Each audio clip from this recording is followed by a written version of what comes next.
niho tugiye gutangura gusoma amajambo y'Imana hariya ubutumwa bwiza uko bwanditswe na Yohana igice ca 18.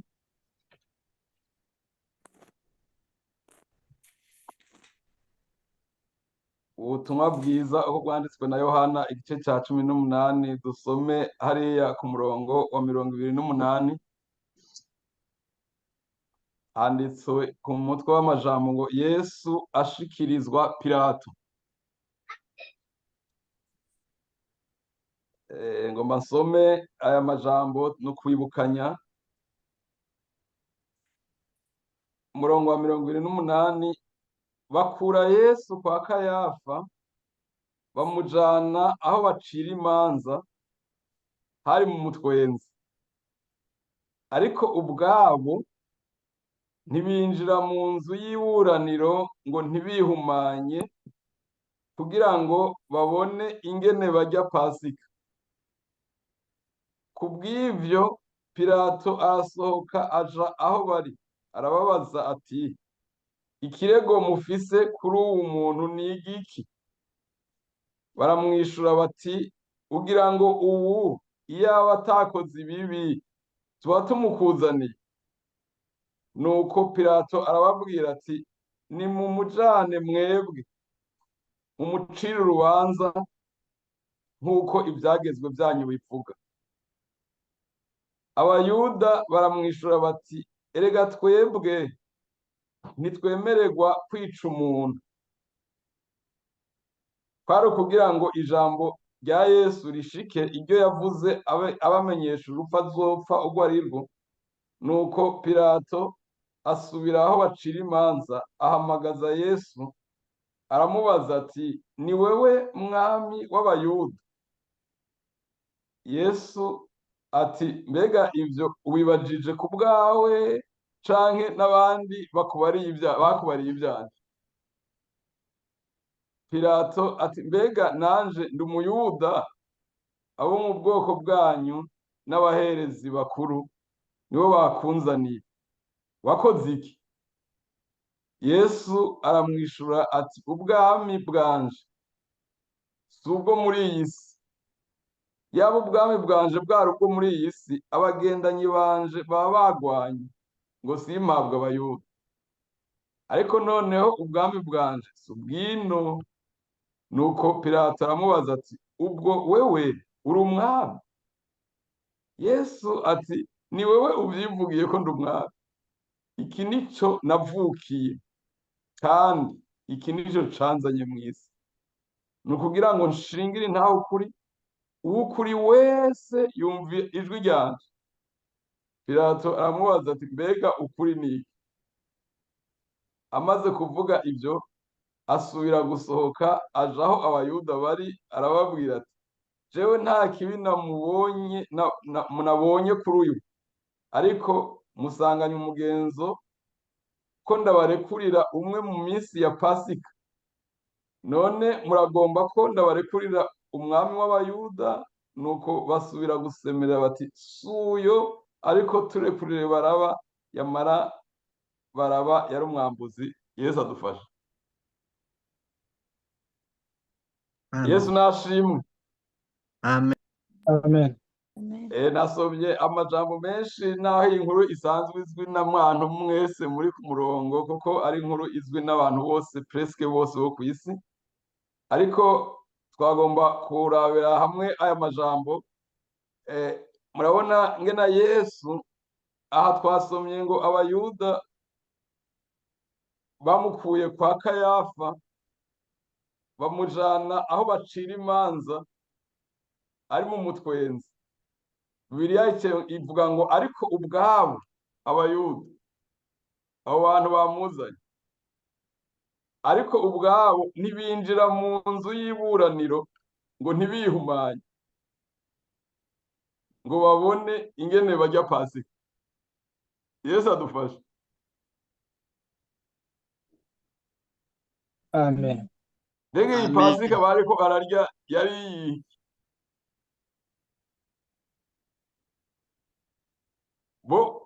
bariko bitegura ngo babone ingene barya Pasika, baca bavuga ngo kubera yuko Pasika ari umunsi mukuru wera washinzwe n'Imana nyene ijuru n'isi, kugira rero turushoboye kuyihimbaza tutihumanije, twebwe abayuda aba bazanye Yesu bavuga ngo ntabwo tuja kwinjira hariya mu nzu y'iburaniro, muri salle d'audience, aho bacira imanza, muri palais de justice.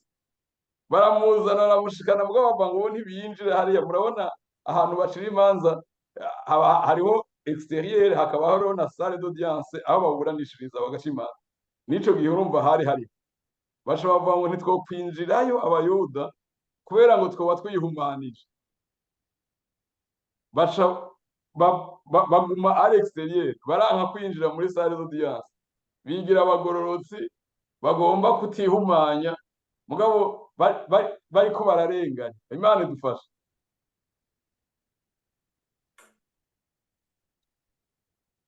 Yesu nashimwe. Amen. Bo muri reflexion y'aba bayuda babona yuko kwinjira aho bacira imanza ariho boba bihumanije, mugabo les actions bariko barakora ntabwo zari zigororotse. Bobo bariko bararenganya, bariko bakora ibyo kurenganya umuntu, mugabo bibaza yuko ico bahumanya ari ukugenda dans un endroit déterminé, ko hariho ikibanza gihumanye bashinzemo baba bihumanije. Mugabo Yesu yari yabasiguriye inshuro nyinshi yuko ibihumanya umuntu atari ibintu exterieur, atari ibintu materiel, ari ibintu biva muri bo. Hanyuma rero ngaha mwabonye ko bari bamushiriye yitwa Pilato, kandi bamushikanye kwa Pilato mu mutwenzi, niyo twambonye.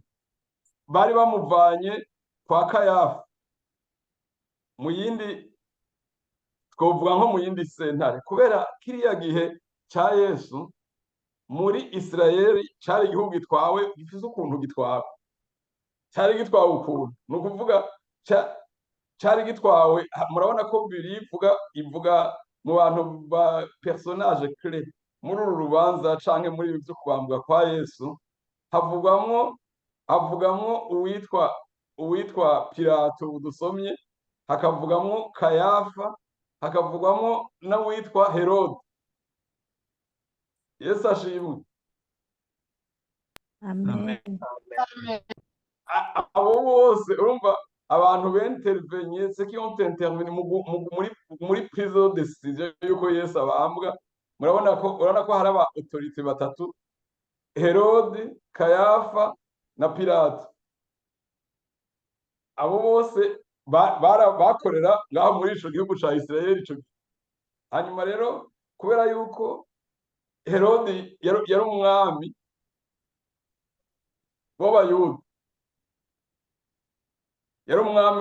Herode niwe yatwara aho hantu muri iyo ntara. Hanyuma rero uyu Kayafa nawe yari umuherezi mukuru muri iyo mwaka, niwe yari desinye. Murazi yuko shakane habaho umuherezi mukuru atwara koleji y'abaherezi, niwe yari desinye uwo mwaka rero Kayafa. Hanyuma hakaca habaho rero na Pilato, nawe yari serukira abaroma, kubera yuko igihugu ca Isirayeli ico gihe, muri ico gihe canke ubwami bwa Isirayeli muri ico gihe bari mu minwe ya Empire Romain, bigatuma rero cyari gifise ukuntu gitwawe. Hanyuma rero uko igihugu gitwawe kigira n'amategeko agenga ivyo guca imanza, haba imanza z'amatati, haba imanza z'ibyaha.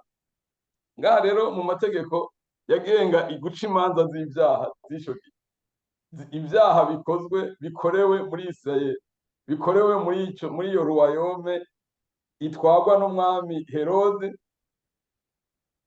mugabo ikaba hariho n'uwuserukira abaroma yitwa Pilato, kandi hakongera hakaba hariho n'urongoye idini twovuga muri uyu mwaka, umuherezi mukuru, umuntu mukuru wo mw'idini w'ico gihe ariwe Kayafa. Hariho rero ivyo bita repartition de competence mu vyo guca imanza. ni ukuvuga bamwe bakamubwira aho bashikana ibi n'aho bashikana ibi, ububasha ntibwagenda busumbasumbana.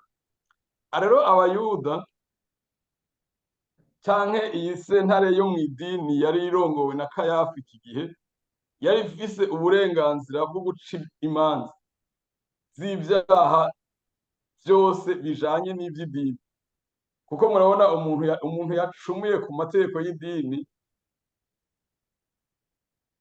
yaca acibwa urubanza na sentare yo mu idini. Mbega birumvikana? Yego. Umuntu ashobora gucumura ku mategeko yo mu idini, hanyuma uwacumuye ku mategeko y'igihugu nawe yaja gucibwa urubanza na Herode, hanyuma atarushimye rukaja ku ngazi yo hejuru kwa Pilato, ko niwe yari mukuru, yari umuguverineri, niwe yaserukira empire.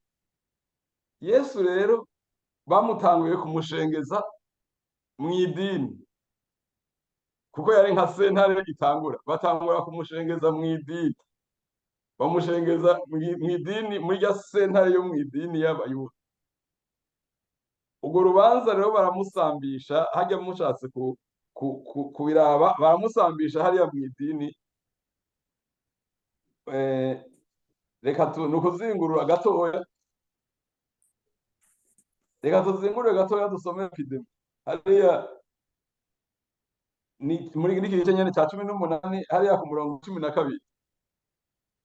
Aha turasimvye ingene Yesu bafashe hariya mu gice umurongo wa mbere wa 18, dusimbire kuri 12.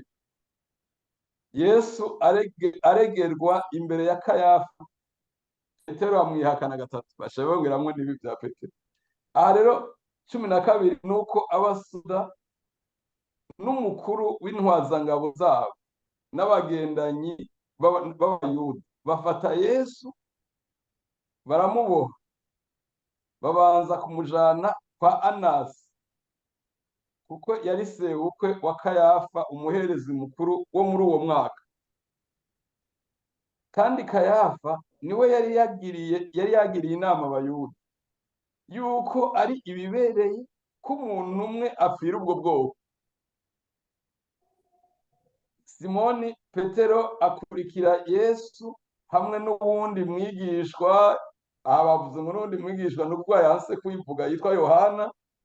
Uwo mwigishwa yari azinanye n'umuherezi mukuru, ashikana na Yesu mu rugo rw'uwo muherezi mukuru, ariko Petero asigara ahagaze ku irembo. Wa wundi mwigishwa yari azinanye n'umuherezi mukuru ashika ku irembo, avugana n'umuraririzi, araheza ashikana Petero imbere. Maze iyo nshoreke irindi rembo ibaza Petero iti, mbega nawe uri mu bigishwa b'uwo muntu? Petero ati, oya, sindimwe. Abashumba n'abagendanyi bari bahagaze bacanye umuriro w'amakara, kuko hari imbeho, bariko barota, kandi Petero nawe yari kumwe nabo ahagaze yota. Nuko umuherezi mukuru asiguza Yesu ivyo abigishwa biwe n'inyigisho ziwe. Yesu aramwishura ati, nabarira ab'isi ataco mpishije. Nahora nigishiriza mu masinagogi no mu rusengero, aho abayuda bose bakoranira, ntaco navugiye mu mpisho. Umbarije iki? Baza abahora bavyumva ico nababariye, ega nibo bazi ivyo navuze. Avuze atyo, umwe mu bagendanyi ahagaze aho akubita Yesu urusha, ati, uko niko wishura umuherezi mukuru? Yesu aramubaza ati, namba mvuze nabi nyagiriza ico kibi, ariko namba ari neza nkubitiye iki? Nuko Anasi amurungika kwa Kayafa, umuherezi mukuru, aboshwe. Yesu adufashe. Aha murumva ko yatanguye gucishwa kwa Anasi, hanyuma kuko haba hariho abaherezi baba bari benshi, yatanguye gucishwa kwa Anasi, aca arungikwa ku muherezi mukuru Kayafa aboshwe. Mwumvise rero ko bamusambishije ibijanye n'ivyo yigishije, inyigisho ziwe. Ivyo byari ibibazo vyo mw'idini, ibibazo vyo mw'idini. Nico gituma bamushengeje ku bajejwe ivyerekeye idini. Yesu baramusambisha, ariko twabonye akajambo harya ngo uyu muntu yitwa Kayafa yari yaragiriye inama abandi baherezi n'abashingantahe b'ubwoko yuko ari vyiza yuko umuntu umwe yokwicwa hako ubwoko bwose bwabo bugira ingorane. Ababwira ngo ni vyiza ko umuntu umwe acungura ubwoko bwose. Bobo mw'idini rero bamuciriye urubanza ntabwo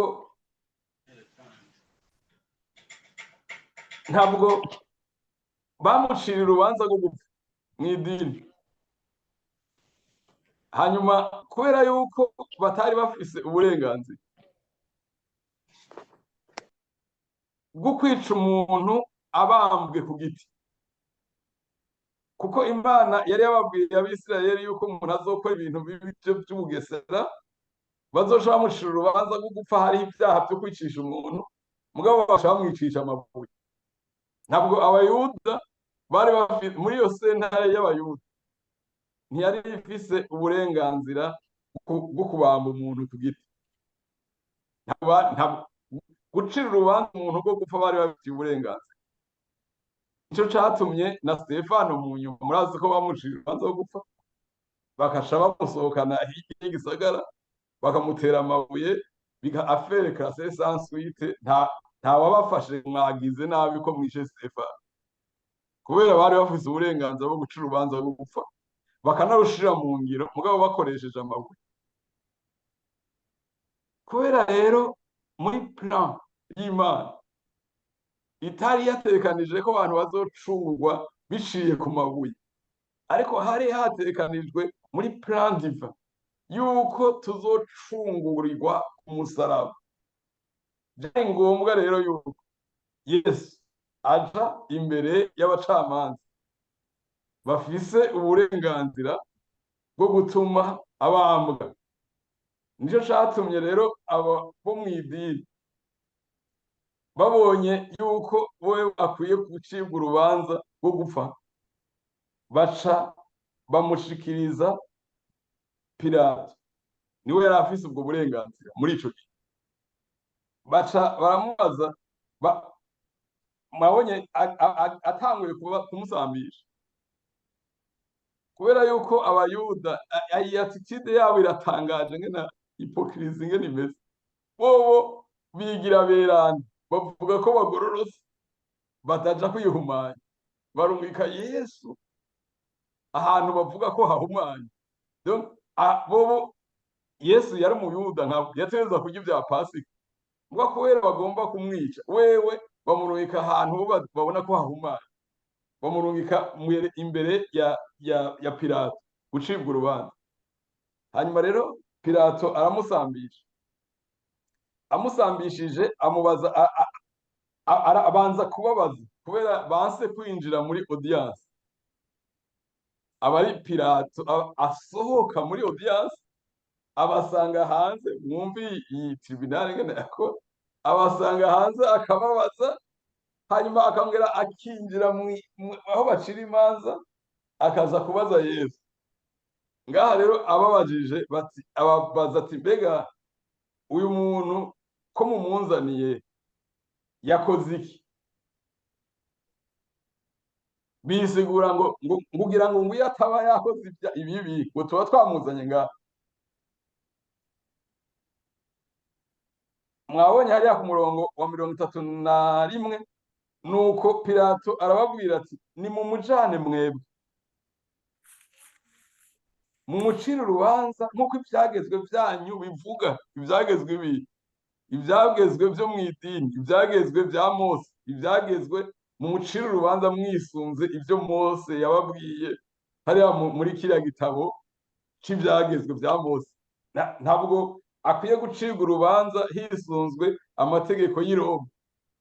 kubera yuko ibyo mugomba kumwagiriza bijanye n'impari mufitaniye z'ivy'amadini, mutware rero mucire urubanza mwisunze ivyagezwe vyayo. Bashaba rero barisigura, basha bavuga ngo twebwe ntidushobora kumucira urubanza kubera ntidufise uburenganzira bwo kwica umuntu.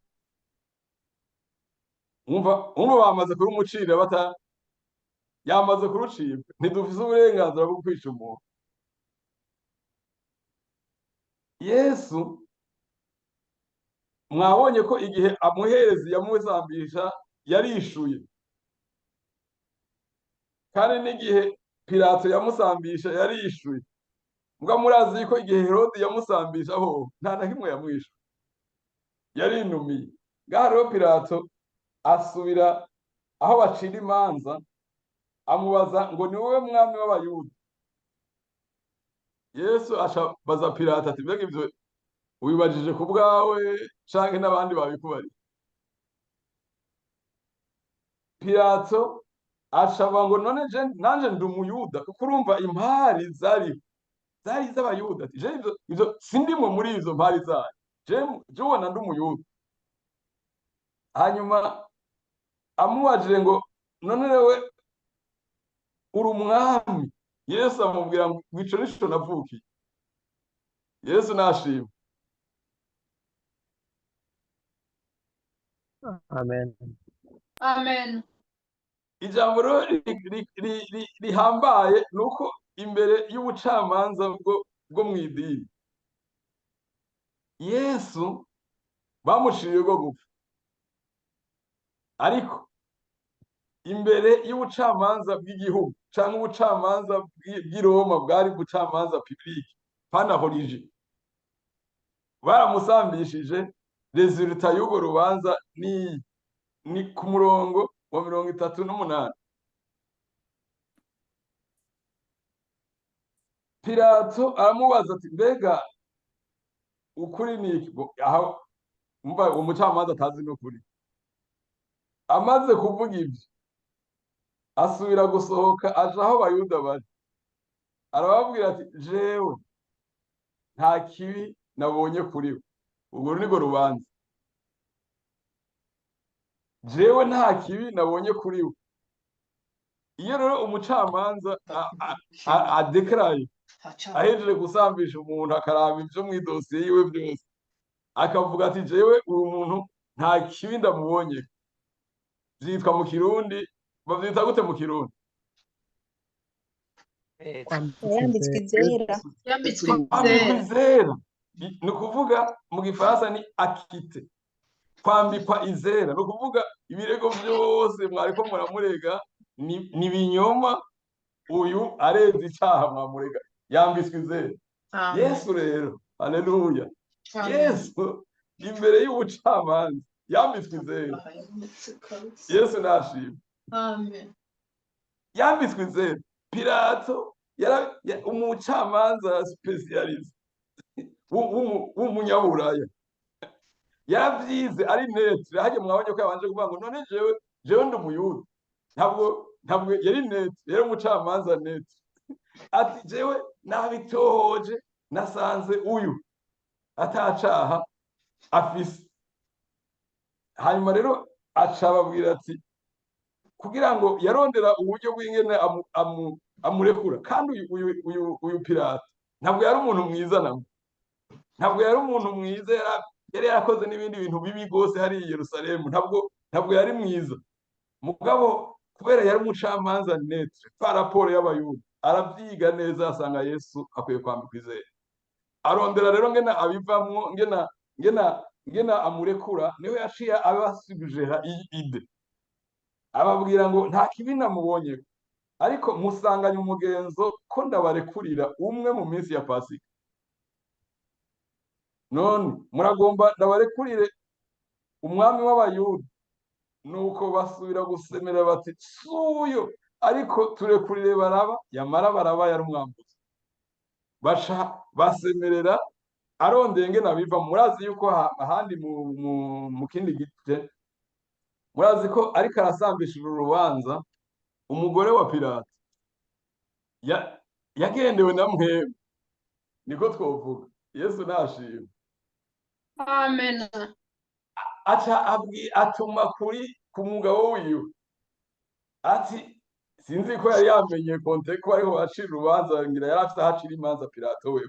Murabona ko hariya umuherezi wewe yacira urubanza muhiriwe, umuherezi mukuru, mugabo Pilato yari afite aho bacira imanza.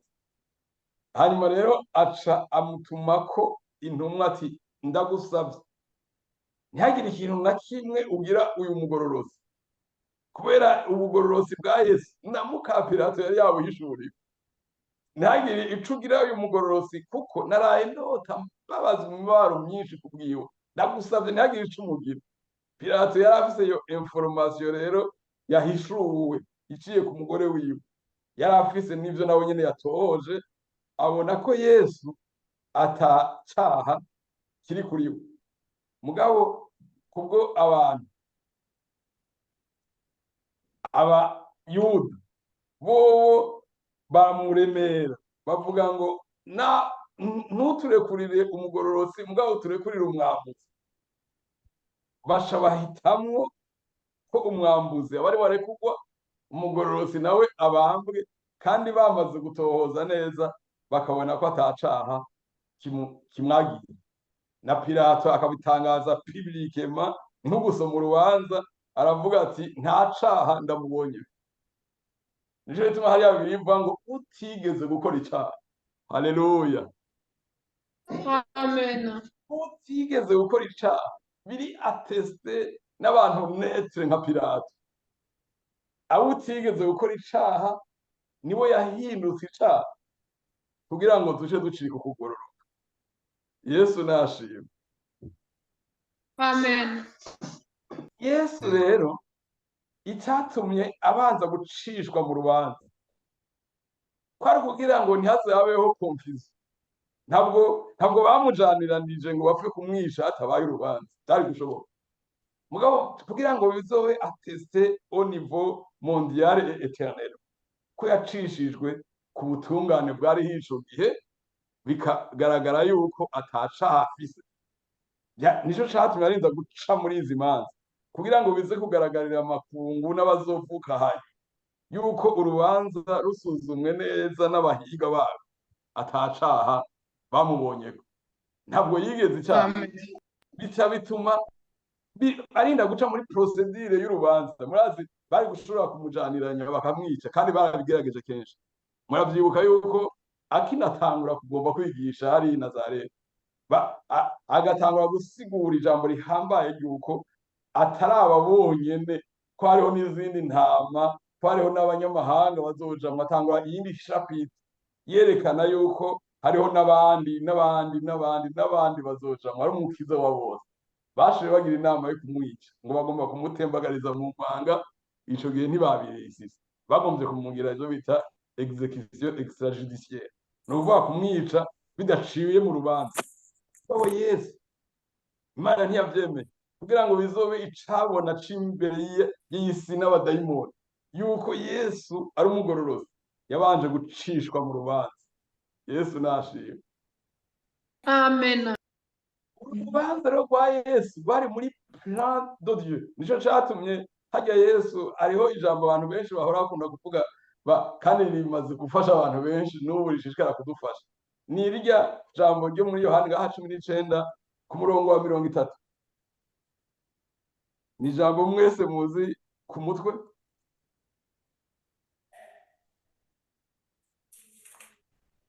Mugareka dusere ko 2008 kugira byumvikane kuri hajya hari titre urupfu rwa Yesu. Hanyuma y'ivyo 28, hanyuma y'ivyo Yesu amenye yuko noneho byose birangiye, kugira ngo icanditswe gishike, aravuga ati mfise inyota.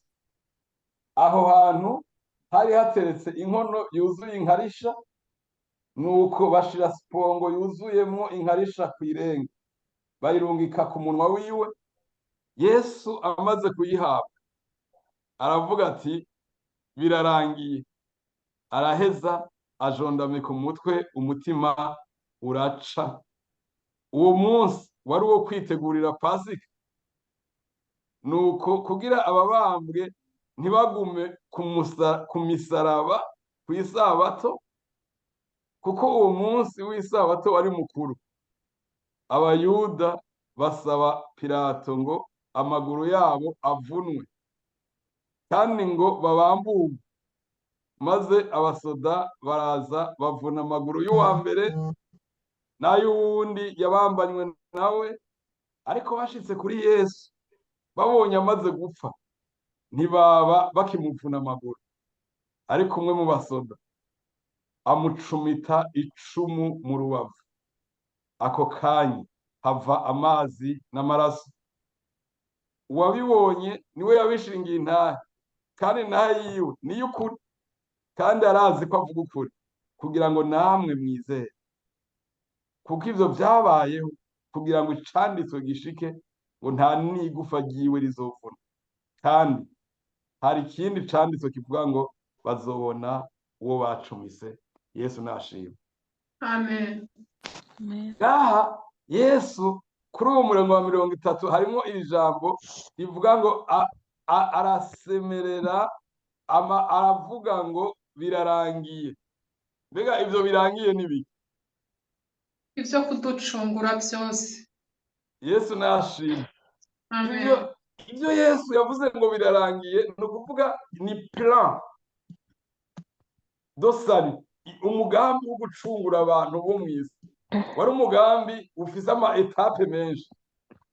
Etape ya mbere yawo yatanguriye muri Edeni, igihe Imana yasezerana hariya mu gice cya gatatu. Imana yasezerana ngo mu ruvyaro rw'uyu mugore hazobonekamwo uwo kumena umutwe w'inzoka. Yari debi etape yo gucungura umuntu yari kashe mu Mana. Imana igenda irahevera ini parti, agace kabo. Igihe hariya muri Edeni rero niho habaye ini declaration, ini promesse yuko Yesu azoza. Hanyuma mu nyuma hajya musubira mu isezerano rya kera, muza kubona Imana kugira ngo abantu ibigishe baze batahure sacrifice ya Yesu, yaciye ishinga yuko hariya muri Levitique, hariya mu gitabo cyitwa Levitique, yaciye ishinga yuko hariya mu gice cya 16 ishiraho ivyerekeye ibimazi, le sacrifice, kugira ngo abantu batangare kumenyera ibintu bya sacrifice, ko ari byo ko umuntu acungurwa habaye sacrifice, yuko ibyaha biva ku muntu habaye sacrifice. Kubera na hariya muri Edeni kugira bishoboke Adamu na Eva babandanye babaho, babandanye imigenderanire n'Imana, byabaye ngombwa yuko habaho sacrifice kugira ngo ubwambure bubava.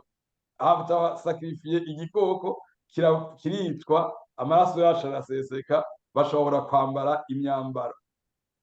Abana b'abantu bagenda menya bambikwa amaraso abanje guseseka. Hanyuma rero hariya muri Levitique Imana ira institute ibintu bijanye no gutanga ibimazi. Kandi imbere y'ibyo yabanje kwishura Abraham, iramubwira ngo muri wewe niho imiryango yose yo mw'isi izohebwa umugisha.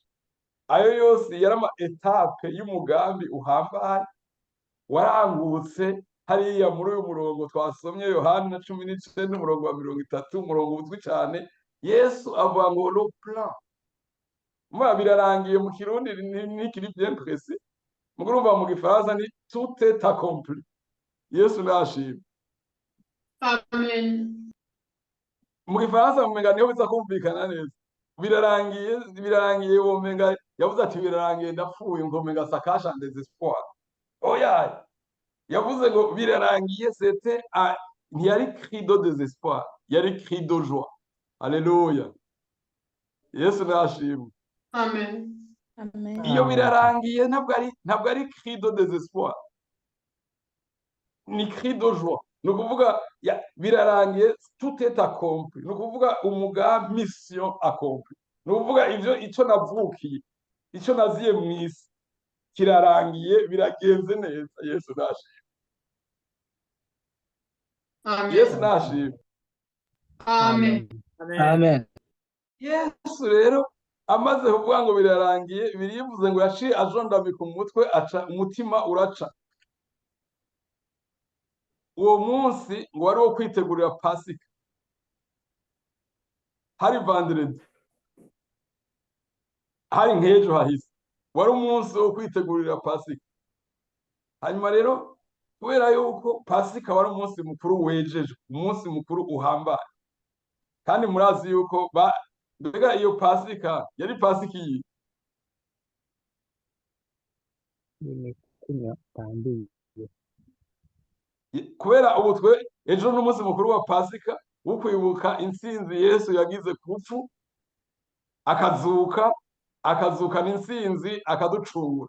None bo bari bibereye muri Pasika, ni ukuvuga ko Pasika yariho Yesu atarayishura. None iyi Pasika bariko baregera bitegurira yababujije kwinjira hariya mu nzu bashiramwo imanza. Iyi Pasika yababujije yuko bavuga bati kubera ari iminsi ya Pasika ntabwo abantu boguma babambwe ku Pasika. Iyi Pasika yari iyi, urumva ko bayisonera gose. Yari Pasika iyi. Ariko Pasika imwe ikambiye. Iyo Pasika bibuka iki? igihe bava muri bavuye muri Egiputa. Yesu abahezagiye. Murumva Bibiliya ivuga hari Pasika zitatu. Pasika yo muri Edeni, yingena Imana imaze kubona Adamu na Eva bacumuye aribo batezwa gupfa, itaciye ibica ikaca yica igikoko kikaba kirabacumuye, bagaca bo baronka n'imyambaro bw'amaraso y'igikoko yasesetse, bagaca baronka imyambaro bagenda menye. Hanyuma rero iyo ni Pasika ya mbere. Hanyuma Pasika ya kabiri yabereye muri Egiputa, igihe Imana yahana Farawo ikaronka icago co guhonya abana b'imfura, bigatuma Abisirayeli ikabaha strategie kugira abana babo ntibahone, ko ari uko basesa amaraso y'umwagazi w'intama, bagaca bayimushira ku bishimaryango. Marayika muranduzi agaca haca akaraba ikera ahantu hose hari amaraso akarengana. Nama nibaza ntihabuze abavyibagiye iwabo akahaca marayika ukurandura, kubera abantu barafugira negligence. Imana yari yababwiye womenga ibintu senda amaraso y'umwagazi w'intama mushire ku bishimaryango, umumarayika araza kuhaca. Aha batizeye nibaza ko hari ico babonye, abatizeye ivyo babwiwe, kuko hasi abantu benshi bizera ivyo tuvuga. No muri Bibiliya hari handitse ngo mbega inkuru zacu ninde yazemeye, niko Yesaya yavuze. Ntabwo abantu bama bizera ivyo abakozi b'Imana bavuga. Hariya rero umukozi w'Imana yababwiye ati, Mose yababwiye ati nimugende mwigice imyagazi y'intama musiga amaraso, abaza kubigira bose nta ngorane, mugabo utabigira aca ashushanywa n'umunyegiputa. Ni ukuvuga amaraso aca arabacungura, amaraso y'umwagazi w'intama. Imana icivuga ngo igihe cose n'ubu baracavyibuka iyo Pasika hari abayuda none iyo bakigira. Twebwe ejo tuzogira Pasika yuko Yesu yaducunguye, nabo bagira Pasika y'umwagazi w'intama wacunguye basekuruza babo hariya muri Egiputa. N'ubu niyo bakigira abayuda. Barero bibereye muri iyi Pasika rero bashobora kuvuga ngo kubera ari ku Pasika si byiza yuko ntibyoshoboka ko abantu baguma babambwe muri iki gihugu. Imivyimba abantu bagume bari bambwe hejuru y'iki gihugu kandi ari Pasika. Ivyuka aribo batumwe babambwa ntaco bibabwiye, mugabo ngo kubera ari ku Pasika umugenzo gusa ni mubabambure. Acaja kubisaba Pilato, kubera yuko iyo umuntu abambwe muri ico gihe, kandi kubambwa cyari igihano gihabwa umuntu yakoze ivyaha vy'ubuyobe.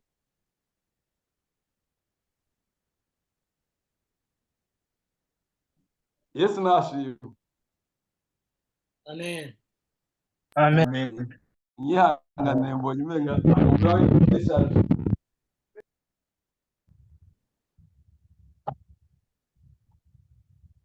Ok, c'est bon.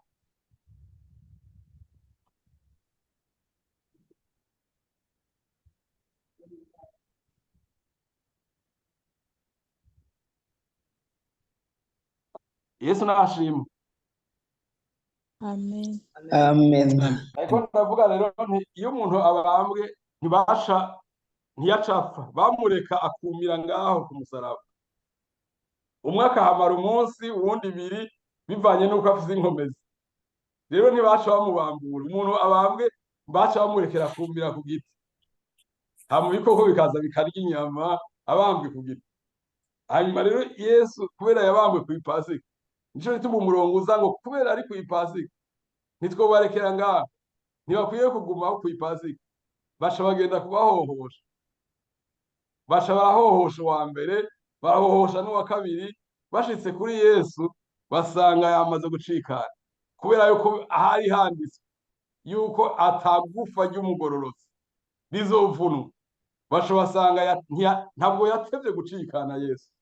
Namwe nibaza igituma, ni kubera yuko Yesu yari yakubiswe inkoni z'umurengera, yari yagize hemorrhagie interne externe, yari yavuye amaraso menshi. Murazi ko ikindi yavuze ngo mfise n'akabonge kenshi kagomba kunyica.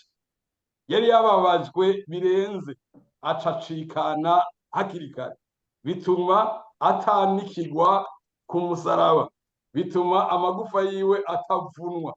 Mugabo ivyo vyose kwari kugira ngo ijambo ry'Imana rishike, ngo nta gufa ryiwe rizovunwa. Hama rero hari n'irindi jambo rero, ivyo vyarabaye seropasi. Mugabo hari n'irindi jambo ariryo rikwiye kuturongora muri uno mwaka, muri ino minsi, muri no mwanya, muri uyu munsi mukuru wo guhimbaza izuka ryiwe. Nuko hari n'irindi jambo rivuga ngo kandi, haya ku murongo wa 34 nizo tuja turangiriza, ngo kandi hari irindi ryanditswe rivuga ngo bazobona uwo bacumise. Haleluya, Yesu nashimwe. Amen. Ivyo tubonye ni histoire, vyarabaye, ni reyeri, biri ateste. No, handitse no muri iki gitabo haya twasomye ngo uwabibonye niwe yabishingiye intahe, kandi ivyo ashingira intahe ni ivy'ukuri. Ngo yabishingiye intahe no yongeye ko n'iri jambo rivuga ngo bazobona uwo bacumise. Hari n'irindi jambo ryanditswe, ni ukuvuga ngo Yesu azogaruka, kandi abantu abamucumise bazomubona, abapfuye n'abazoba bari bazima ico gihe. Yesu azogaruka. Ubu rero ntituri mu gihe co kugandara nkuko bamwe babigira, bakababara ngo bakareka kurya no kunywa biryoshe, ngo Yesu ngo yapfuye baragandaye. Ntabwo twebwe tugandara, twebwe tuzi ko hariho n'irindi jambo ryanditse yuko Yesu azogaruka. None rero nk'abantu bamenye inkuru ya mbere yuko ukene Yesu yaje agaciga urubanza tukavyizera, twateza kwizera n'irindi jambo ryanditswe yuko Yesu azogaruka, kandi agiye kugaruka, kandi ibimenyetso vyogaruka kwiyo bishishikara kwiyerekana no kwiyongera uko iminsi yegereza. None rero umuntu muri twebwe wese akwiye kubaho yiteguriye kugaruka kwiwe. Haleluya. Yesu ntabwo ari mumva, ntabwo akibambwe, urupfu rwe yararunaniye, mugabo igihambaye nuko agiye kugaruka. Mbega niyagaruka azosanga ukwizera muri wewe. Yesu nagaruka, ko wizeye ivya mbere, urizeye n'irindi jambo ryanditswe yuko Yesu agiye kugaruka. N'aya majambo y'Imana mwese abayumvise, Yesu abahezagire. Amen. Bagiye kuverifya yuko yashikanye, haciye wugurura irindi jambo ryanditse hariya muri Zekariya, yavuze ngo nzotobora isoko y'ukoza ivyaha, ngo bacumize icumu mu rubavu hashavayo amaraso n'amazi. Kandi aya maraso yavuye mu rubavu rwa Yesu niyo yonyene solution y'ukoza ivyaha. Kandi ajya amazi yavuye mu rubavu rwa Yesu niyo yonyene solution y'inyota y'ivyisi, y'inyota y'ivyaha. Amaraso ya Yesu ari symbole, afise ububasha, ntabwo ari symbole gusa, ni reyeri, afise ububasha bwo gukuraho ivyaha vyose n'ubumana n'umupfumu. Mugabo amazi yo mu rubavu rwa Yesu nayo afise ububasha bwo kumara inyota y'ivyisi, inyota y'ivyaha. None rero n'aya majambo y'Imana, mbega hari uvuga ati ndakeneye kongera kunywa kuri aya mazi yo mu rubavu rwa Yesu, ndakeneye kozwa n'aya maraso yo mu rubavu rwa Yesu kugira ngo nzogere Pasika nejejwe. Abayuda bo bava ngo baza kwezwa no kutinjira hariya mwiboma hariya bacira imanza, barisite na areka. None wewe ko uzi ko ivyo ataco vyokumarira, aho winjira naho utinjira peboro, mugabo ico kugirira ikimazi ni uko waba wuhagiwe n'amaraso ya Yesu ukaba wanyoye kuri aya mazi y'ubugingo ava mu rubavu rwiwe ashobora kumara inyota y'ivy'isi inyota y'ivyaha n'aya majambo y'Imana mwese abayumvise Yesu abahezagire tugiye gusenga Imana Amen. Amen. ninde avuga ati ndakeneye kongera koga muri riba ry'amaraso ninde avuga ati ndakeneye kunywa kuri aya mazi kuko inyota ibyaha numva isubiye kuza hari muri ibyo yavuze ngo iyo upfunguye bimwe bya kera birashoboka wasubira gukumbura bimwe bya kera aha muri ibyo yabirinze azi ko bishoboka abibwiwe na mwebwe ngo iyo ukumbuye bimwe bya kera bibwire Yesu nta wundi wobona hafi yawe biracashoboka aya maraso ya Yesu ni effective ni reyere ntabwo ari itopi ntabwo ari histoire ntabwo ari legende ni ukuvuga aya maraso abantu bose bayizeye ibyaha byarabavuye kandi aya mazi abayanyoye ko inyota y'ibyaha irashobora guhera inyota y'iby'isi irashobora guhera umuntu anyoye aya maraso muri uku kwizera mu buryo bumengana ubw'intege nke mugabo bufise ubushobozi bwo guhindura ubugingo bwawe tuma dusengere aba badugije ibiganza bavuga bati turagomba kuwuhunira kuwuhagirwa w'amaraso y'igiciro kinini amwe Zekariya yabona avuga ngo abona iriba ry'amaraso iriba ryo koza ibyaha ritobotse abantu bose mwo bakapfa bejeje Mana yo mwijuru haleluya turagushimiye kuri strategy yawe itangaje yo gucungura umwana wawe turagushimiye ko byaguhimbaye umwana w'umuntu amaze kukugarariza agacumura ntabwo wamuhevye haleluya waramukurikiranye nariya muri Edeni urahamagara Kayini urahamagara Adamu ntiwamuhevye kandi Mana maraso y'Abeli amaze guseseka ntabwo yabonetse ashobora koza ibyaha nico catumye ijambo ryawe rivuga ngo amaraso avuga ibyiza gusumba ya Abeli kubera amaraso ya Abeli mugororotsi yasesekeye muri Edeni ngo aguma asemerera asaba guhora ariko amaraso ya Yesu avuga ibyiza gusumba ya Abeli niyo duhamagaye muri kano kanya